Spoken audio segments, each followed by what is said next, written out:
Bienvenidos. Desde que el cielo es cielo, hemos mirado hacia arriba buscando respuestas. Pero en la historia moderna, esa búsqueda a veces se ha encontrado con silencios, con historias que no terminan de encajar. Totalmente. Hoy vamos a analizar dos de esas historias. La primera, archiconocida, Roswell, Nuevo México, 1947. El caso por excelencia. Y la segunda, mucho menos famosa, pero igual de desconcertante, el desierto del Kalahari, en Sudáfrica, en 1989. Un caso fascinante y muy desconocido. Son dos eventos separados por, 42 años y miles de kilómetros, pero que según los documentos que tenemos sobre la mesa, comparten unas similitudes tan inquietantes que parecen ecos de un mismo enigma. Exacto. Nuestra misión hoy es explorar si estos dos incidentes podrían ser parte de un patrón oculto. Y es importante, creo, enmarcar bien la conversación. No estamos aquí para validar teorías, sino para hacer algo, para mí, mucho más interesante. A ver. Analizar y comparar los relatos que hay disponibles. Nos vamos a centrar en las coincidencias, que son, sorprendentes. Y en las diferencias, que son muy reveladoras. Eso es. Y en cómo la respuesta oficial en ambos casos, moldeó el misterio para siempre. El objetivo es desentrañar la narrativa que emerge cuando pones estos dos eventos uno al lado del otro. Perfecto, pues empecemos por el principio de todo. Julio de 1947. Roswell. Algo cae del cielo en el desierto de Nuevo México. La primera noticia que salta es un comunicado oficial del Ejército de Estados Unidos, y es una bomba mediática. Una bomba, ¿sí? Anuncian la recuperación de un disco volador. La noticia explota en todo el mundo. Hay que ponerse en situación. Acaba de terminar la Segunda Guerra Mundial, empieza la Guerra Fría, la tensión nuclear está en el aire. El ambiente era de máxima tensión. Claro. Y de repente, el ejército más poderoso del mundo confirma que ha recuperado tecnología que no es de este planeta. El impacto tuvo que ser brutal. Pero la euforia dura apenas unas horas. Y ahí es donde la historia se vuelve realmente extraña para mí. Horas después, llega la retractación, drástica y francamente bastante torpe. Muy torpe. El comunicado cambia por completo. El objeto no era un disco volador, sino un simple globo meteorológico. O sea, un error de comunicación tan garrafal en el ejército estadounidense. Suena poco creíble, ¿verdad? Exacto, y esa es la clave del misterio de Roswell.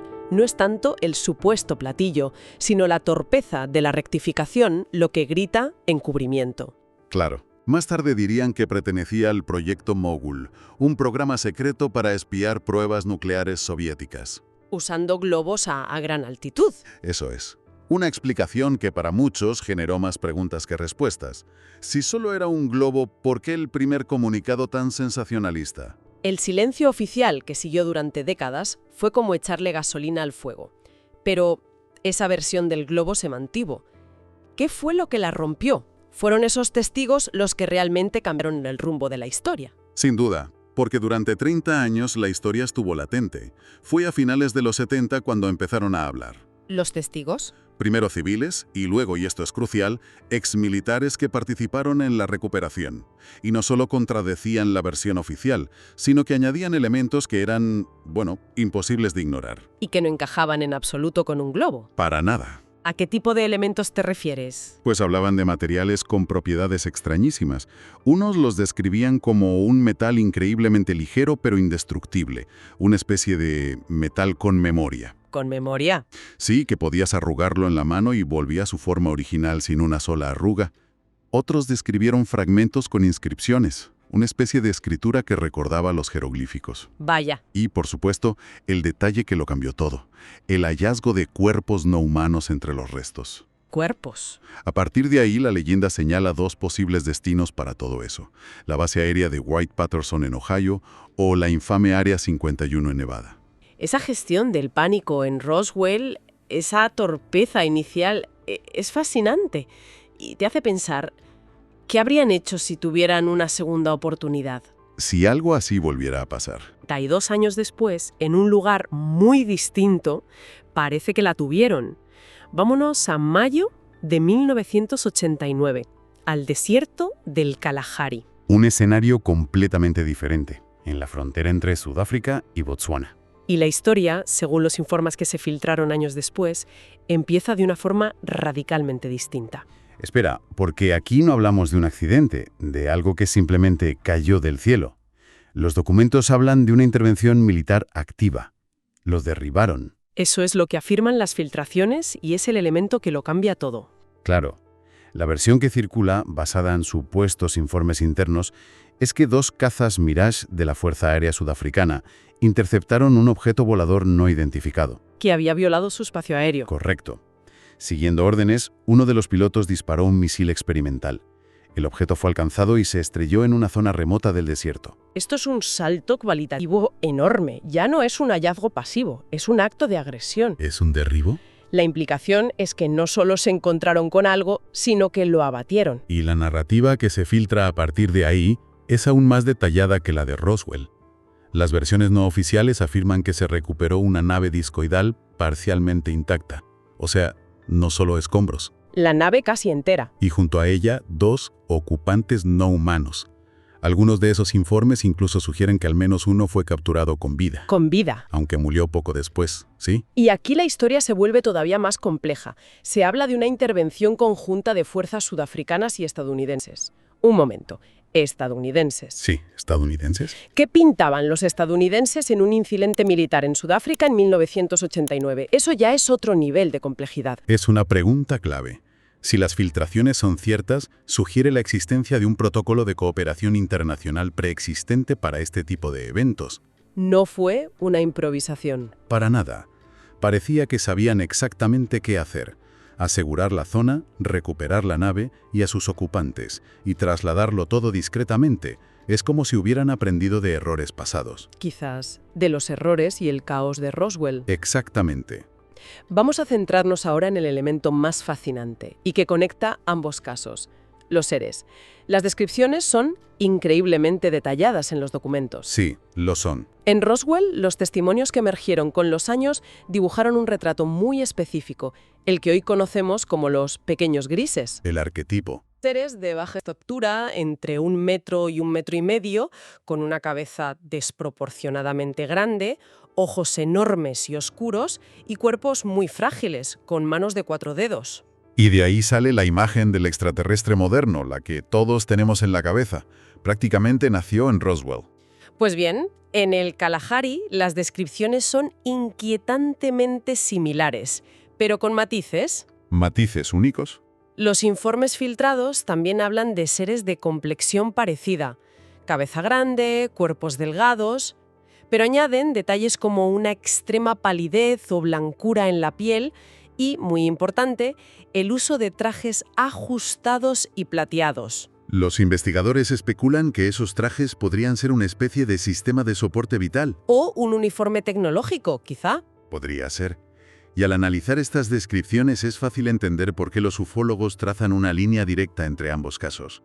La similitud en lo que podríamos llamar el diseño biológico les lleva a teorizar que podría tratarse de la misma civilización. Me imagino la escena. En mitad del desierto del Kalahari, de noche, y encontrarte con algo así. El shock debió de ser brutal. Mucho más allá de un simple accidente aéreo. Pero más allá de las similitudes físicas, lo que sugieren los documentos es una diferencia abismal en el manejo del incidente. Absolutamente. El operativo de Kalahari parece mucho más organizado, más profesional, casi quirúrgico.